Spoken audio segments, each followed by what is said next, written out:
Joined now by Julia Bue-Said, who is Chief Executive of the Advantage Travel Partnership, which is the UK's largest independent network of travel agents and travel management companies. Julia, has Spain taken a long time to get to this point, and is it going to make a big difference?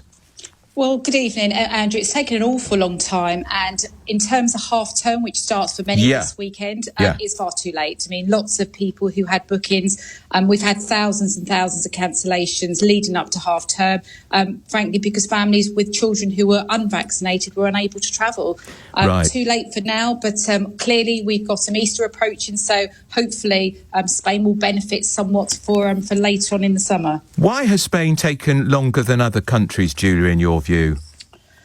I mean, it's difficult. There really is no logic at all as to why this is, why it's taken so long. I mean, the really bizarre thought here: if you had an EU passport, a child who had already had COVID could enter Spain, showing that they had a recovery certificate. Right. UK kids can't do that. So the UK, Spain does not accept COVID recovery certificates from teenagers or adults, unfortunately. So there is no logic, unfortunately. It seems a very ridiculous rule that's been in place, which unfortunately we've had to abide by quite clearly, and we've had to help consumers, and our members have had to help consumers travel to different places. And of course, this comes at a time when the travel restrictions in Britain have virtually all been lifted now, apart from, I think people still have to fill in locator forms when they come into Britain.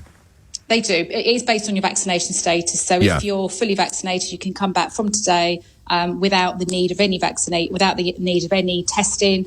If you are not vaccinated, then you would need to still do your pre-arrival test and your return to UK test as well.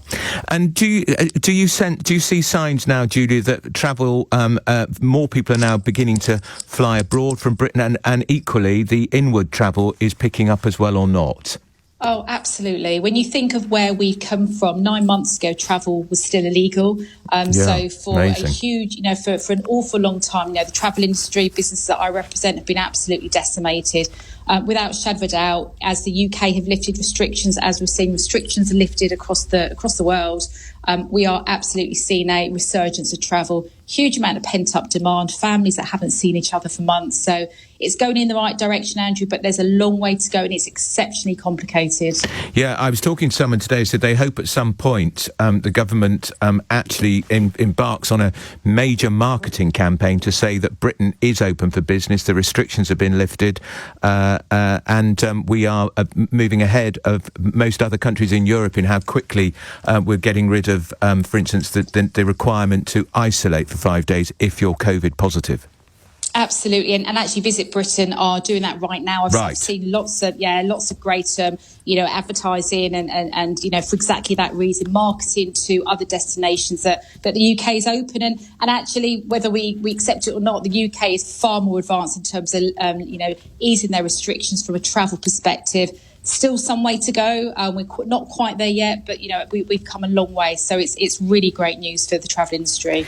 Well, that's good to hear. That's Julia Bue-Said, who is the Chief Executive of the Advantage Travel Partnership, which is Britain's largest independent network of travel agents and travel management companies. So it's a bit late if you were hoping to go to Spain for half term with your family, with your teenagers, but Easter's coming up, so that's going to be a lot easier for you.